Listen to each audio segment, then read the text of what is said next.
on, guys? Today I'm going to be talking about my favorite Megabass P5 Destroyer spinning rod. So when we talk about the P5 lineup, we think of, first thing that comes to my mind, lightweight, right?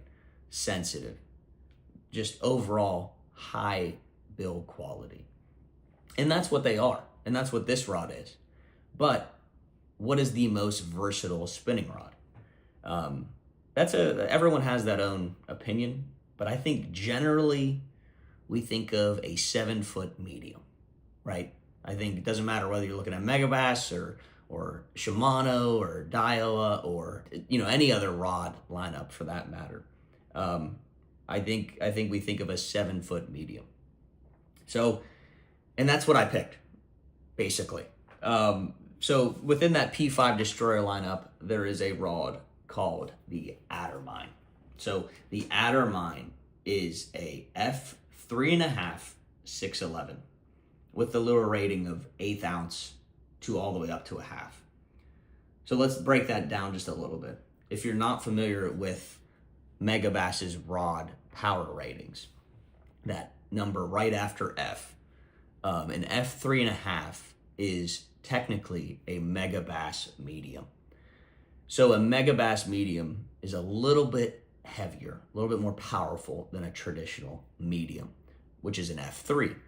And bear in mind, there's not a universal kind of standard on what a medium is. It kind of varies based off of rod manufacturer from rod manufacturer. So, keep that in mind that there isn't a standard, but collectively in their group, this is a little bit more powerful than a medium. The taper on this rod, so that's kind of the second feature, right? Obviously, how powerful is it? What is the blank power? But what is the taper? And that taper coming from the reel is pretty, I would say, regular to on the slower side, right? It's not fast. It's not just straight backbone to a fast tip. It has a pretty decent taper collectively. It bends all the way down even to that last eyelet to an extent. So it's a slower rod in that regard. And that's overall, I think, a quality that makes it pretty versatile, right? You don't have this extreme power. I'm not saying to throw, a 3/8 ounce football jig on it or something that you really need some power to set the hook, or, fishing in super thick cover, for example. Those types of, techniques, the heavier duty techniques, this won't cover. But when we think about the Addermine in specific and the kind of the history behind it, it's been catered as a Ned rig, a drop shot, or any other kind of bottom contact technique specifically. So, obviously, like I said, your drop shot, it's going to cover, right? Your Hazdong, your Haze ST, your finesse TRD, whatever Ned bait, Ned heads that you throw. I think that in the drop shot category, anywhere from 1/4 to 3/8 is pretty comfortable. And then obviously with TRD, anything up to or your Ned rig, anything up to theoretically 1/2 ounce is going to be maxing it out. So you have a wide range of opportunity with those two techniques, but there's way more that I've done with it and been happy using it for. We think about, a spark shatter or a Kitech, right? A paddle tail swim bait on a jig head.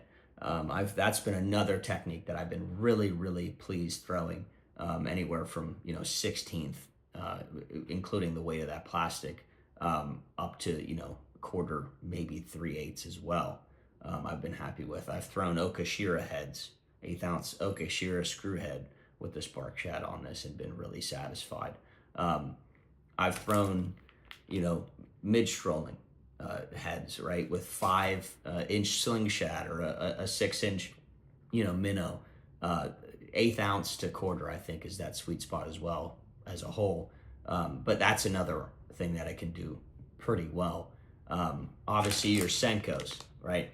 Your lighter Texas rigs, your wacky rigs, your Nico rigs, and you're kind of moving off that Ned, even your lighter free rigs as well, this is going to be just fine for.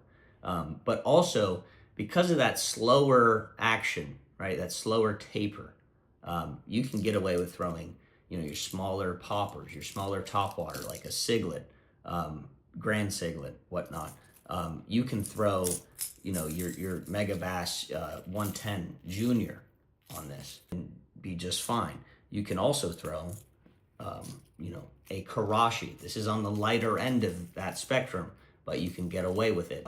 If you're going to get one rod to cover all these bases, it's not going to be the best at each one of those. But you can get away with something like the Karashi spinner or the Karashi, as well as, talking about new lures, the level swimmer. This is up to a 1/2 ounce. You can throw that as well if need be. But really what I'm getting at is that, these P5 Destroyers are anywhere from $475 to, just over $500. With regards to that price, it's pretty steep. I don't personally have the funds to have every rod in my lineup being a P5 Destroyer.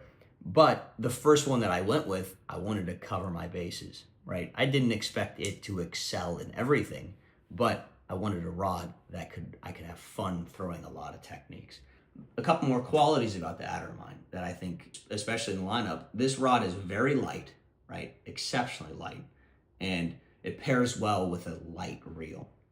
That's another thing, is the balance on this rod is awesome. And I have paired up with this rod a Shimano Vanford 2500.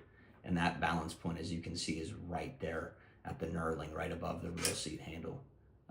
So that is, how I typically fish a spinning rod, is I have my hand fully above the reel, or, maybe a pinky splitting it. So the balance point with a lighter reel is exceptional on this rod. Overall, you get to experience, that the benefit of that $475 with this setup. I throw, by the way, 10-pound braid to 10-pound, fluoro, or 8-pound fluoro. And that covers almost everything that I just talked about, in terms of I can throw anywhere from a drop shot to a popper and not be, dissatisfied with the performance of the rod. And so, as a whole, I think the Addermine, if you're going to make that step, spend the money on a high-end rod, but yet you want to cover your bases, I think the Megabass P5 Destroyer Addermine is the rod to buy.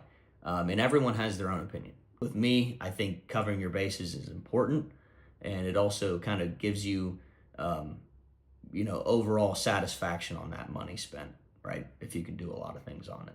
So anyway, one thing that I do recommend, regardless of the Addermine or even $200 Levantes or inexpensive rods, is come on into the store and actually hold them, right? Feel them, understand what that action is, understand how light they are, because that makes you a more informed buyer. It's really hard to even listen to me talk about a rod and be able to say, yeah, I'm going to justify spending $475, right? So that's a big thing that we pride ourselves on at Mountaineer Gun Sales, is having the inventory to make you a more informed buyer. So come on in. We're open 7 days a week. Give us a call if you have any other specific questions, and we'd be more than happy to help you out.